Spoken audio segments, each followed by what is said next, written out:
for the introduction, Adrian, and for the invitation to join with you today.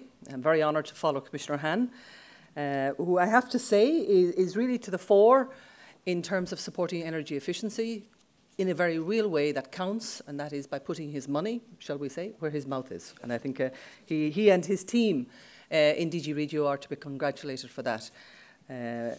I just want to make a few points as an introduction, and we'll take up comments obviously during the debate. 3 issues. On financing energy efficiency in buildings in general.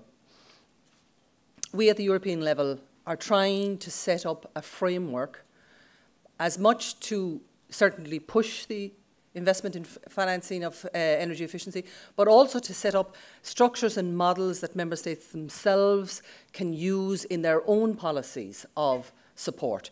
So clearly the cohesion policy itself is a key instrument. It's quite a large instrument if the budget figures remain as they are.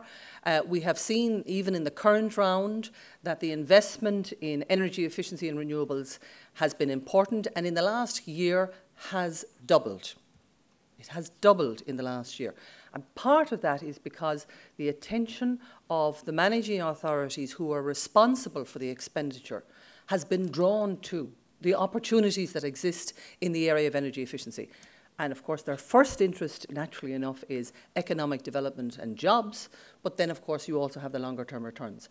And getting that message across to the actors in the regional policy domain, I think, is one of the key issues. We've started the process, you've started the process, but clearly that's something we need to continue to build on, because hopefully there will be a large budget coming down the track. We have seen that investments from the Cohesion Fund give a return of about 5 to 1, so it makes good economic sense from whatever way you look at it. But of course, it's not just money coming at European level, it's also the push-pull of what member states themselves are doing in terms of financing. And a number of member states are using European funds and their own funds to set up revolving financial instruments like Jessica, and some of the experiences coming through there are very good. And also some member states are all thinking about a pull process through their own national structures and systems. And one, I must say, that I heard recently that I thought was quite interesting was the idea of using the energy labelling of buildings in terms of the ranking and giving preferential treatment to property taxes on the basis of the labelling, which I thought was a really innovative way of drawing people's attention to the whole idea. So the process of financing, of course, is one that's ongoing. We can do it through the push-in of funding at European level and also at national level, and the pull-through in terms of what we do in the market in terms of regulation and other requirements. And that's the second issue that I want to address, of course, which is the market impact and the market pull-through. Clearly the Energy Efficiency Directive that was adopted there, well, this year, shall we say, because there's so many steps in the adoption, it's key. It starts to form a pull-through in the marketplace. I think one of the most important elements of that directive was the requirement on member states to put together a strategy. Now, I know they don't have to do the strategy until 2014, but I think to have a national strategy on the renovation of buildings by type is key, because that provides the framework for investment, for long-term investment and for jobs development within the member states. So I think that's a really good outcome of the discussions on the directive. Clearly, the member states' own requirement on a 3% renewal is very good. Could have been better, but it's still very good, and I think it's important. Heating and cooling has taken its place centre stage in the area of energy efficiency through the provisions on CHP and district heating. And of course, we have extended the number of players in the area of energy efficiency.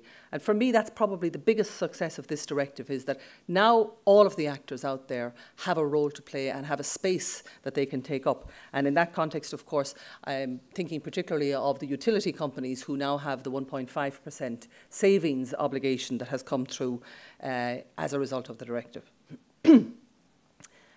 But one of the areas that I'd like to focus on that's there in the directive that really needs to be developed a little bit in a way that we have done for the cohesion policy and dialogue with managing authorities in the cohesion policy, which of course is a new set of people that up until now we really didn't have much interaction with. There's a second grouping of people that energy efficiency has to reach out to in order to deliver the results that we want to achieve, and that is the financial ministries of member states. And the particular area of concern that we're looking at right now is the issue of energy performance contracting and ESCOs. In some member states, this is known, it's established, it's not a problem. In other member states, you might as well have landed from Mars to try and suggest that as a whole notion. So we really have a collective challenge to go out and talk to people in the member states at all of the levels so that we can explain what it is we mean by energy performance contracting and how it is good for them and how it can work for them. And so today I'm launching what we're calling our EPC, our Energy Performance Contracting campaign. It's a campaign that we're going to run jointly with EPEC, which is the expertise centre in EIB, who is working with our Energy Efficiency Fund for us. We're in collaboration with the Manage Energy Initiative and also the Covenant of Mayors.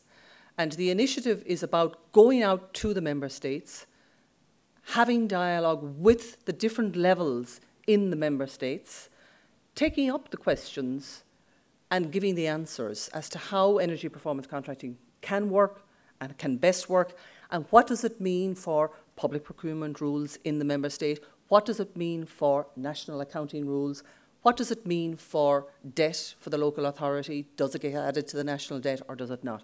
We need to answer those questions, because if we don't talk to the colleagues and answer those questions, it will never happen. So I'm very pleased today to launch our campaign. The campaign, as I say, it's in partnership with EPEC, who will be largely leading the dialogue with member states at central government level, with the colleagues in the Manage Energy Initiative who will be leading it at the regional level, and then with a Covenant of Mayors who will be taking up the activity under the local level. Each of the three on their websites now have more information. We're, as I say, launching it today. We would like your help and your support. This is an opportunity we cannot afford to waste.